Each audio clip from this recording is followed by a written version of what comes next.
सभी छात्र छात्राओं को गुड मॉर्निंग, सुप्रभात।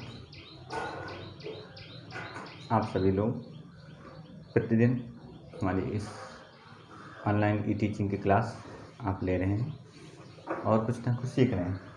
तो हमारे जो 9th के छात्र छात्राएँ हैं उनके लिए हमने चैप्टर नंबर 4 दो चरों वाला रैखिक समीकरण, इसकी परिभाषा क्या होता है, कैसे पहचानते हैं, ये सब बातें हमने आपको पहले से ही, इससे पहले वाली जो हमने क्लास दी थी उसमें आपको हमने समझाया था, बताया था। आज आपको उससे रिलेटेड दो चरों वाले रैखिक समीकरण से संबंधित कैसे कैसे प्रश्न हमारे बन सकते हैं, उन प्रश्नों को हम कैसे हल करेंगे, ये आपको आज सीखना है। जैसे हमने 2 क्वेश्चन आपके इस बोर्ड पे लिख रखे हैं और इन क्वेश्चन को कैसे हल करेंगे, इससे संबंधित अन्य क्वेश्चन हैं, अन्य सिद्धांत, ये सब आप आज जो हमारा चौथा चैप्टर है दो चरों वाला रैखिक समीकरण, वो उससे संबंधित हम आप ये सब सीखेंगे। तो इसको सीखने से पहले बढ़ते हैं आज हमारे जो प्रश्न लिखे हुए इन पर, इनको प्रश्नों को देखते हैं। प्रश्न है, पहला प्रश्न, 2 प्रश्न लिख रखे हैं हमने। पहला प्रश्न है k का मान ज्ञात कीजिए जबकि x बराबर 2 y बराबर 1 इस समीकरण का हल हो। तो ऐसे छोटे छोटे क्वेश्चन हैं, आप वो इसको हल करेंगे, बहुत सरल क्वेश्चन है। तो पहले क्वेश्चन को हम कैसे सॉल्व करेंगे, कहा है कि 2x + 3y बराबर k का हल। तो ये समीकरण है दो चरों वाला, इसका हल कितना है, x बराबर 2 और y बराबर 1। तो k का मान निकालना है। तो हमको क्या करना है, x बराबर 2 y बराबर 1 इसमें रख देना है। रखिए वैल्यू, x बराबर 2 y बराबर 1, तो 2 दूनी 4, 3 एकम 3, तो k 7 हो गया। तो k बराबर कितना आ गया, 7। इस तरह से अगर ऐसे प्रश्न आ रहे हैं कि दिया हुआ मान समीकरण का हल है, तो k का मान ज्ञात करिए, p का मान ज्ञात करिए, a का मान ज्ञात करिए, तो आप आसानी से ऐसे क्वेश्चन को हल करके इन पदों का मान निकाल सकते हैं। ये तो रहा हमारा पहला क्वेश्चन। अब हम इस दूसरे क्वेश्चन को कैसे हल करेंगे, इस पर थोड़ा ध्यान देना। ये भी बहुत सरल क्वेश्चन है। हाई स्कूल में इस तरह भी आलेख बनाने को आपको मिलेंगे, इसी तरह से दो चरों वाले रैखिक समीकरण में। तो इस तरह विशेष रूप से आपको इसको क्वेश्चन नंबर 2 का हल समझना है, कैसे हल इसको करेंगे। तो पहला क्वेश्चन लीजिए था, हो गया आपका। क्वेश्चन नंबर 2, इसको कैसे सॉल्यूशन करेंगे, इसको कैसे सॉल्व करेंगे, ये देखना है आपको अच्छी तरह से। जैसे x + y बराबर 7 का आलेख खींचना है। x + y बराबर 7, इसका आलेख खींचना बहुत ही सरल विधि है, बहुत अच्छा तरीका आलेख बनाने का। क्या करते हैं, सबसे पहले एक टेबल बना लेते हैं इस तरह से, ठीक। 3 रो इसमें आपकी बन जाए टेबल में।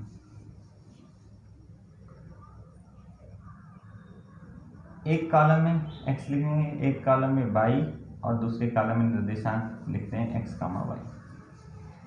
कम से कम 3 से 4 कॉलम आप बना लीजिए, जिससे आपको अन्य मान प्राप्त हो जाए।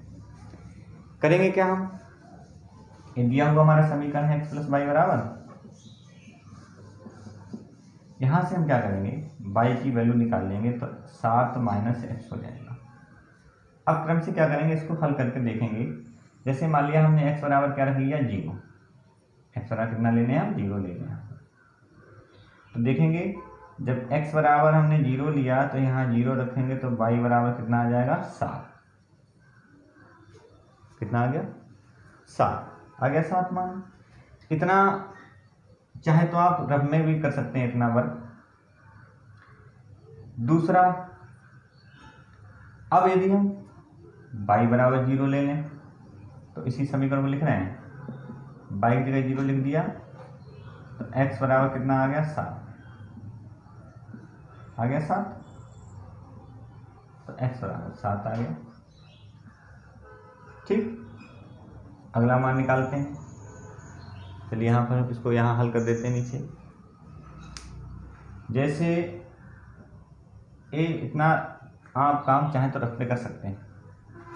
x बराबर हम कोई और मान ले लें। मान लिया हमने x बराबर ले लिया हमने 4, कितना ले लिया 4। तो यही समीकरण लेके चलना हमको, x बराबर 4 ले लिया, 4 उधर जाके घट जाएंगे, तो y वैल्यू कितनी आ गई, y की वैल्यू आ गई 3। x बराबर 4 लिया था तो y कितना आ गया 3 आ गया।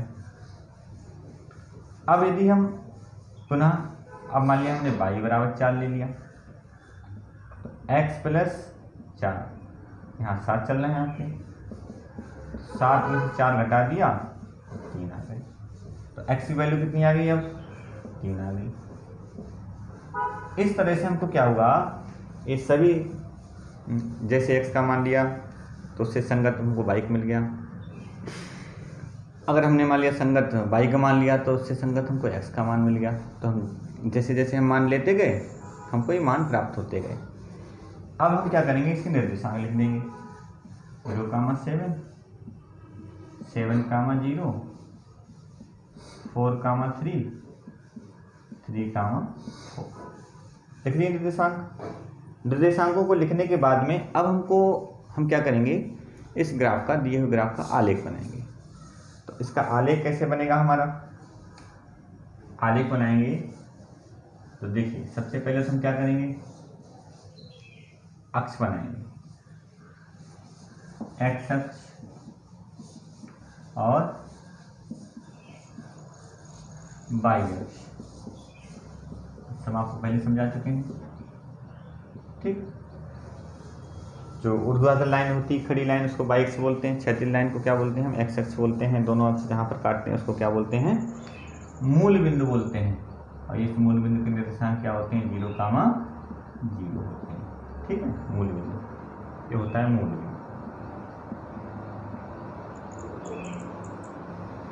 एक्स अक्ष को क्या कहते हैं, भुज कहते हैं, वाई अक्ष को क्या कहते हैं, कोटि कहते हैं। ये सब आपको जो आपने इससे पहले वाली जो आपने क्लास ली थी, जो वीडियो देखी थी, उसमें सब हमने आपको बता रखे हैं। कार्तीय तल इसको बोलते हैं, कार्तीय तल में निर्देशांक हमारे होते हैं। और कार्तीय तल जो होता है 4 भागों में बटा होता है, और प्रत्येक भाग जिसको हम क्वाड्रेंट बोलते हैं, चतुर्थांश बोलते हैं, पहला दूसरा तीसरा और चौथा चतुर्थांश। चतुर्थांशों में बिंदुओं को कैसे दिखाते हैं, चतुर्थांशों में कोई बिंदु है उसके निर्देशांक कैसे लिखते हैं, ये भी सब आप सीख चुके हैं। तो आज सिर्फ आपको यही सीखना है कि दिए हुए 2 चरों वाले रेखीय समीकरण का आलेख हम कैसे बनाएंगे, उसको हम ग्राफ पर कैसे दिखाएंगे, ये सीखना है आपको इसके। तो सबसे पहले देखें, पहला बिंदु हमारा क्या है, 0,7, मतलब x, ये भी हमने आपको बताया था, निर्देशांक दे रखा हो, जब कोई एक बिंदु 0 हो तो वह बिंदु हमारा कहाँ होता है, अक्षों पर होता है। तो इसमें देखिए किस अक्ष पर है, वाई अक्ष पर। कितना जाना है हमको, 7, 1, 2, 3, 4, 5, 6, 7, 1, 2, 3, 4, 5, 6, 7। यह जो बिंदु है इसको क्या लिखेंगे, 0,7। ठीक, हमने लिख दिया बिंदु ए। दूसरा बिंदु देखिए 7,0, मतलब ये 7 कहाँ है, एक्स अक्ष पर है, तो 7 जाइए एक्स अक्ष पर। 1, 2, 3, 4, 5, 6, 7, ये है 7,0 बिंदु, हमने इसको लिख दिया बी। 4,3 पे जाना है, फिर 3,4 पे जाना है। 4,3, 4 कहाँ है, एक्स अक्ष पर, 3 कहाँ है, वाई पर। 4x, 1, 2, 3, 4, 5, 6, 7। 4 को x पे चलेंगे और वाई पे चलेंगे 3। ठीक है, ये जब आप ग्राफ बनाएंगे तो बिल्कुल आपकी लाइन सीधी जानी चाहिए। आप स्केल से इस लाइन को खींचेंगे बिल्कुल सीधा सीधा। ठीक है, ये हो गया 4,3 बिंदु आपका ये हो गया। फिर अगला है 3,4, एक्स पे 3, वाई पे 4। इस तरह से आपका ये बिंदु हो गया। तो 3,4, इन बिंदुओं को इन सभी को मिलाती हुई हम रेखा खींचेंगे, बिल्कुल सीधी जाएंगी। यही क्या था इस समीकरण का क्या हो गया, आलेख। इस दिए हुए जो x प्लस वाई बराबर 7 दे रखा है दो चरों वाला रैखिक समीकरण, ये क्या हो गया, आलेख हो गया। x plus y equal to 7। इस तरह से कोई भी दो चरों वाला रैखिक समीकरण जो दे रखा होगा तो हम उसका आलेख इस तरह से बना देंगे, उसको इस तरह से हम उसको खींच देंगे उस आलेख को।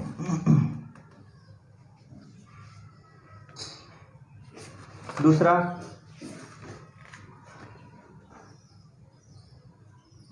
जैसे मान लिया तो आलेख खींचना सीखे। अब आप कितने भी इस तरह के अगर कोई क्वेश्चन आता है तो उस क्वेश्चन के आप क्या करेंगे, आलेख आप ऐसे बनाएंगे, आलेख उसके ऐसे खींचते चले जाएंगे क्वेश्चन के। ठीक है, बढ़ते हैं अगले क्वेश्चन की तरफ।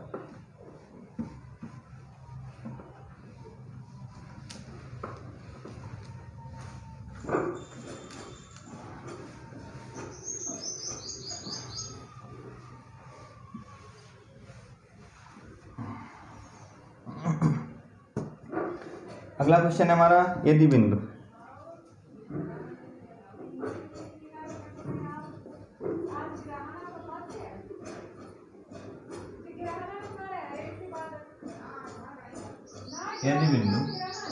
यदि बिंदु दे रखा है कितना, 3,4।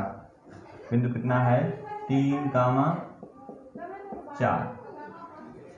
तो बिंदु 3,4 दे रखा है। यदि बिंदु 3,4 समीकरण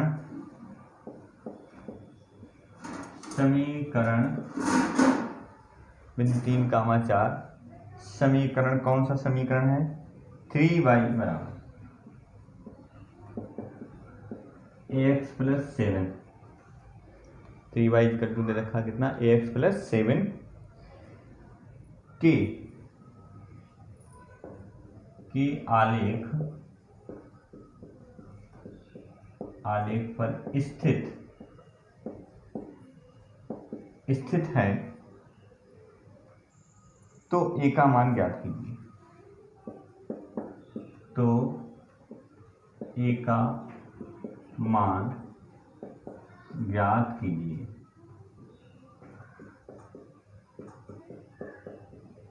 ठीक, इस तरह का क्वेश्चन आपको दे रखा और इस क्वेश्चन को आपको हल करेंगे। कोई दिया हुआ बिंदु है और एक दिए हुए दो चरों वाले रैखिक समीकरण के आलेख पर स्थित है, तो उसमें जो अज्ञात राशि है उसका मान ज्ञात कीजिए, ये आपसे पूछा है। तो हमेशा ध्यान रखेंगे इस समीकरण ऐसे प्रश्नों को हल करते समय क्या करेंगे, जैसे आपने पहला प्रश्न हल किया था कि इसका हल है, कोई बिंदु उस आलेख पर तभी स्थित होगा जब वह बिंदु उस दो चरों वाले रैखिक समीकरण का क्या है, हल हो। जब हल होगा तो स्थित होगा, हल नहीं होगा तो वह बिंदु उस आलेख पर स्थित नहीं होगा। अर्थात क्या है, दिया हुआ 3,4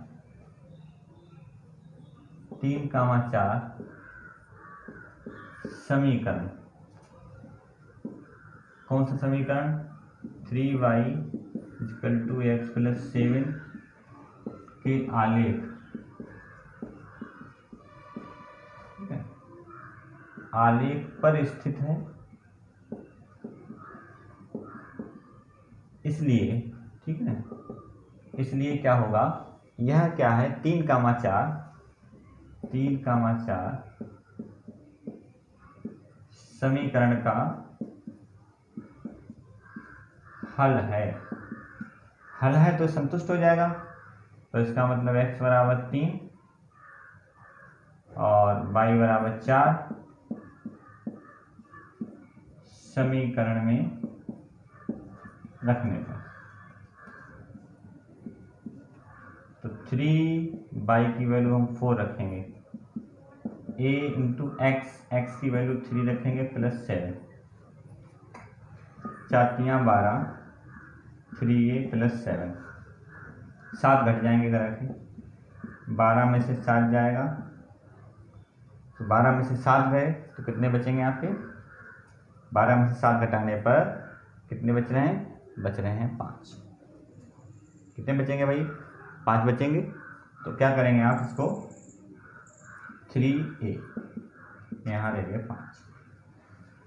अब a की वैल्यू निकालेंगे तो 5/3, ये इस तरह से आप क्या करेंगे, किसी जो देखा वो दो चरों वाला रैखिक समीकरण जो दे रखा होगा उसमें आप इस तरह से उस समीकरणों को हल कर लेंगे और इस तरह से उसका मान क्या करेंगे, आप निकाल लेंगे आसानी से।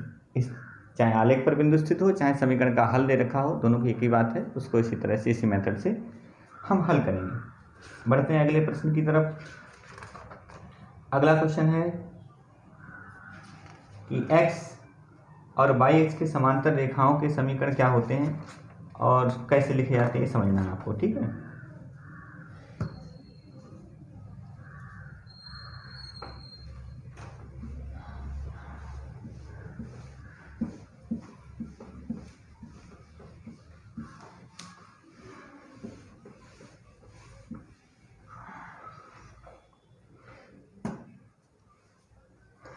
तो हमने क्या अधिकांश ऐसे क्वेश्चन को हल कर लिया है जो हमारी परीक्षा में आते हैं, और इससे हटकर कोई भी सवाल आपको नहीं मिलेगा। सब इसी पैटर्न पर होंगे। सवाल का तरीका यही रहेगा, सवाल भले ही डिफरेंट टाइप हो, डिफरेंट हो, ठीक है। मेथड निकालने का यही रहेगा।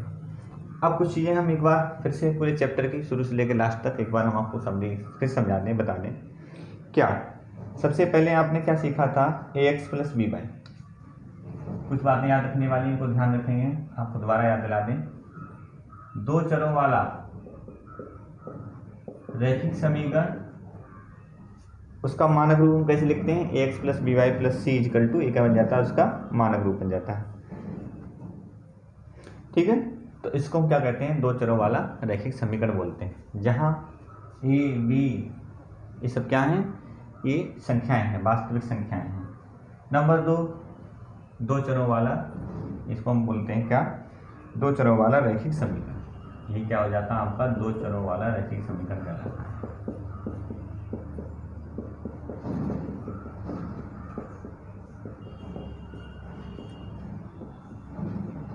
ठीक। नंबर दो क्या, दो चरों वाले रैखिक समीकरण के अपरिमित रूप से अनेक हल होते हैं। कोई भी समीकरण हो दो चरों वाला, जैसे मान लिया हमने लिख दें, अभी हमने इसका आलेख खींचा था, ठीक। तो आलेख खींचा था, तो आलेख में हमने क्या लिखा था, 4 हल प्राप्त हुए थे हमने। चाहे तो इसके और भी हल निकाल सकते थे। तो कोई भी हमारा दो चरों वाला रैखिक समीकरण हो तो उसके क्या होते हैं, अपरिमित रूप से अनेक हल होते हैं। दो चरों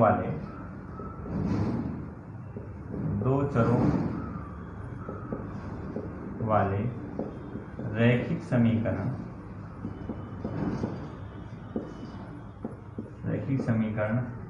के अपरिमित रूप से अनेक हल होते हैं, ठीक है। ठीक, तो ये कंडीशन होगी। नंबर 3, अगला क्या है, दो चरों वाले प्रत्येक रैखिक समीकरण का आलेख एक सरल रेखा होता है, ये भी ध्यान रखना। जैसे हमने अभी दो चरों वाले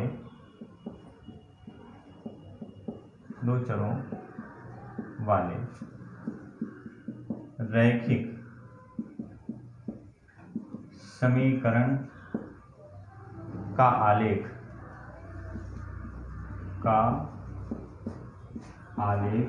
एक सरल रेखा होता है। अभी हमने जब आपको x + y का जब आलेख खींचा था, तो जिस तरह से एक सीधी रेखा हमको प्राप्त हुई थी, सीधी रेखा मतलब सरल रेखा। तो समझ लिया आपने कि अगर हम दो चरों वाला रैखिक समीकरण है उसका आलेख खींचेंगे तो हमको एक सीधी रेखा, एक सरल रेखा हमको प्राप्त होती है। अगला पॉइंट हमारा है x = 0 y अक्ष का समीकरण है, y = 0 x अक्ष का समीकरण होता है। कैसे, x = 0, ये क्या है, ये y अक्ष का समीकरण है।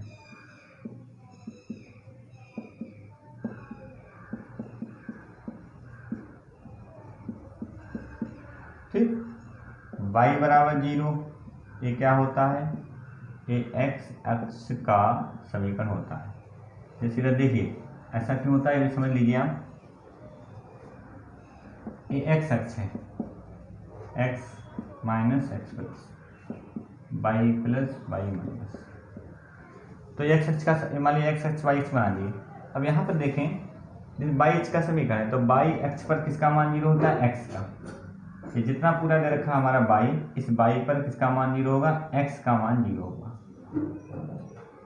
ठीक, तो इसलिए वाई एक्स का समीकरण क्या हो गया, एक्स बराबर 0। और जो एक्स अक्ष दे रखा है, पूरे एक्स अक्ष पर वाई का मान क्या होता है, 0, तो ये वाई एक्स का समीकरण हो गया। ठीक है, तो वाई एक्स के समीकरण में एक्स बराबर 0, वाई एक्स का जो समीकरण होता है क्या, एक्स बराबर 0, और एक्स एक्स का समीकरण क्या होता है, वाई बराबर 0। ये भी आप थोड़ा ध्यान रखेंगे, बहुत ही इंपॉर्टेंट स्टेटमेंट हैं, ये तथ्य हैं, इसलिए इनको विशेष ध्यान दें। अगला है हमारा कि x बराबर a का आलेख वाई एक्स के समांतर होता है। जैसे कोई हम रेखा खींचें x बराबर a, तो हम मान लिया, जैसे एक उदाहरण के लिए हम मान लिया 3 मान लें,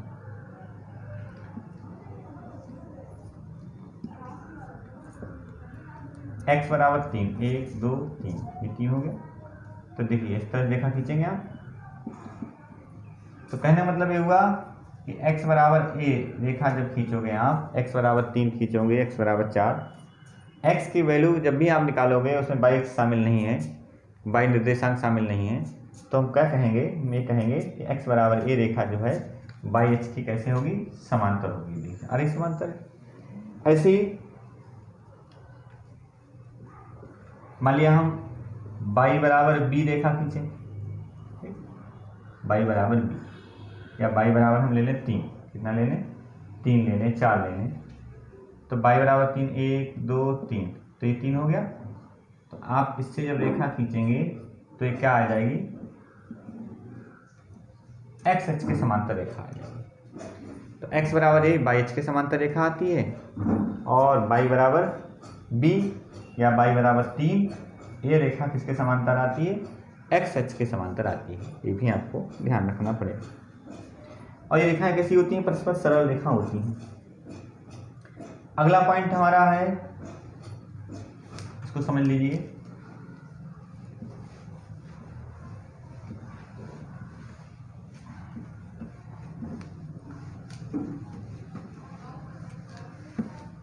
इस सभी पॉइंट आप नोट कर लीजिए, बहुत इंपॉर्टेंट पॉइंट हैं। दूसरा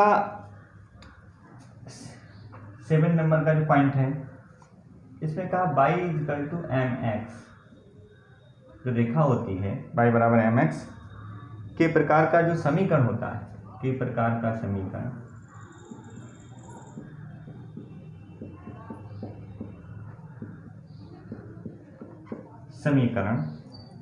ठीक, मूल बिंदु से होकर जाने वाली एक रेखा को निरूपित करता है। मूल बिंदु से होकर जाने वाली सरल रेखा को निरूपित करता है। ठीक है, मूल बिंदु से होकर जाने वाली सरल रेखा को निरूपित करता है। अब कैसे निरूपित करता है, इसका प्रूफ देख लीजिए। आप जानते हो मूल बिंदु क्या होता है, 0, 0। अभी आपने जब पढ़ा था इसको, चैप्टर को, तो आपने उसमें ये सीखा था कि कोई भी रेखा जिस बिंदु से जाती है वह बिंदु जो होता है वो क्या होता है, इस समीकरण का क्या होता है, 2 चरों वाले रैखिक समीकरण का हल होता है। या जो बिंदु है उस 2 चरों वाले रैखिक समीकरण के आलेख पर स्थित है तो भी वह हल होता है। अगर यह रेखा मूल बिंदु से जाती है तो इसका मतलब यह है मूल बिंदु से यह रेखा क्या हो जाएगी, संतुष्ट हो जाएगी। संतुष्ट का मतलब होता है कोई समीकरण संतुष्ट होता है, तो इस बात को अच्छी तरह समझ लीजिए आप। संतुष्ट का मतलब होता है यदि हम वह बिंदु उस समीकरण में रखें तो वह समीकरण संतुष्ट होने का तात्पर्य ये हुआ, मतलब ये हुआ कि दोनों पक्ष कैसे आएंगे, बराबर आते हैं। जब भी हम उस बिंदु को रखेंगे समीकरण में, तो क्या हम इन दोनों बिंदुओं को रखकर देखेंगे इस समीकरण में क्या दोनों पक्ष हमारे बराबर आ रहे हैं या नहीं आ रहे हैं। वास्तव में अगर दोनों पक्ष बराबर आ रहे हैं, इसका मतलब ये है मूल बिंदु से समीकरण संतुष्ट हो गया, अर्थात जो सरल रेखा इस मूल बिंदु से संतुष्ट हो गई, इसका मतलब वह मूल बिंदु से होकर जाती है, मूल बिंदु से होकर गुजरती है, या हम ऐसे कहें यह मूल बिंदु उस रेखा पर स्थित है। तो देखते हैं इसको हल करके। समीकरण हमारे पास क्या है, y बराबर mx। हम जानते हैं क्या x बराबर 0 है यहाँ पर, देखिए, और y बराबर क्या है यहाँ पर, x का मान y का मान। रखेंगे 0, m इंटू 0 क्या आ गया 0, LHS इक्वल RHS। अर्थात क्या हुआ, यह जो y बराबर mx दो चरों वाला रैखिक समीकरण है, यह मूल बिंदु से होकर जाता है, या हम कहें इसका जो आलेख है, आलेख जो है, जब इसका सरल रेखा का आलेख जब खींचेंगे तो यह आलेख जो होगा, सरल रेखा होगी, वो कहाँ से जाएगी, मूल बिंदु से होकर जाएगी। इस पॉइंट से ये सिद्ध होता है इसमें। अब इसमें जितने इंपॉर्टेंट तथ्य थे मैंने वो आपको 1 बाय 1 करके समझा दिए। कुछ बातें इसमें आपको और बतानी होगी, जैसे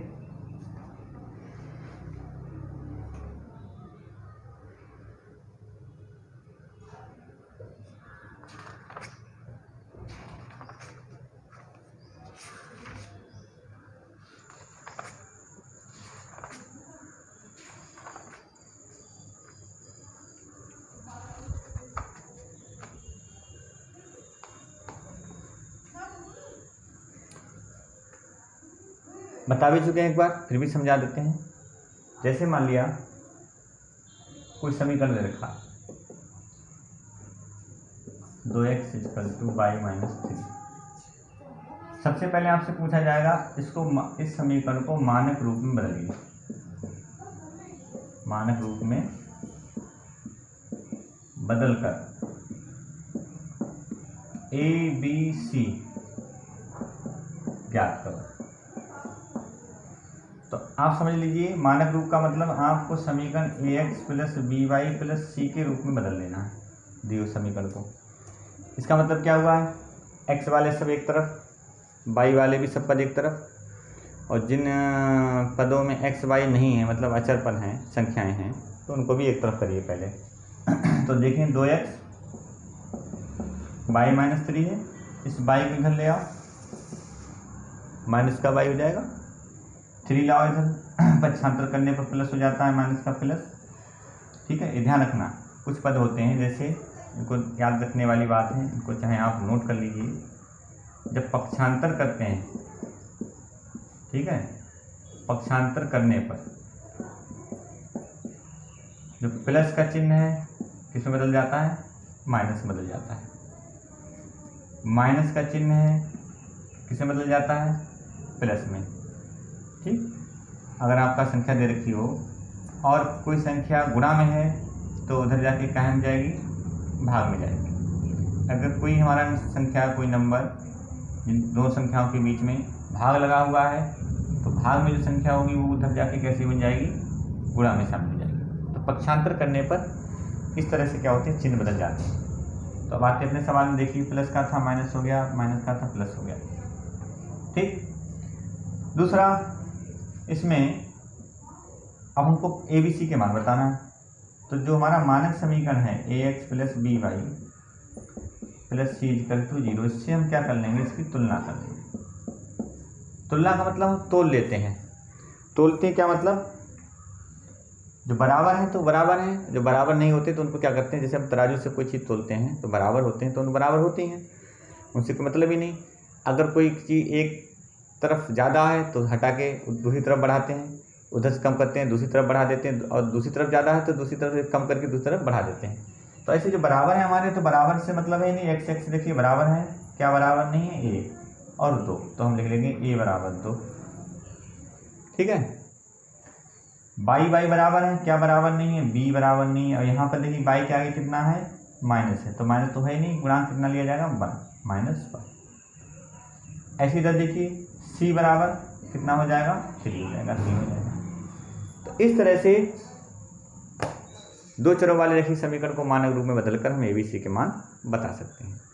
तो आपने दो चरों वाला रैखिक समीकरण संबंधित जितनी भी तथ्य थे, सिद्धांत थे, बातें थे, वो आपने सब अच्छी तरह सीख ली और आशा करता हूँ, उम्मीद करता हूँ आपको पूरा समझ में आया होगा। आप इसको वीडियो को अगर ना समझ में आए तो दोबारा देखिए, बार बार इसको देखकर वीडियो को पुश करके, रोक करके, इसको सही से नोट करके, समझ करके इसको आप नोट्स बना लीजिए, लिख भी लीजिए और इससे संबंधित आपकी जो बुक है उसमें जितने भी क्वेश्चन दे रखे हैं उनको सॉल्व करके देखिए, तो यकीनन आपको जल्दी समझ में आ जाएगा और आप इस तरह के क्वेश्चन को बड़ी आसानी से हल कर लेंगे। तो आज के लिए बस इतना ही। अगली वीडियो में फिर से आपको आपके विषय से संबंधित लेकर कुछ ना कुछ लेकर और आपको प्रस्तुत होऊंगा। आज के लिए बस इतना ही। धन्यवाद।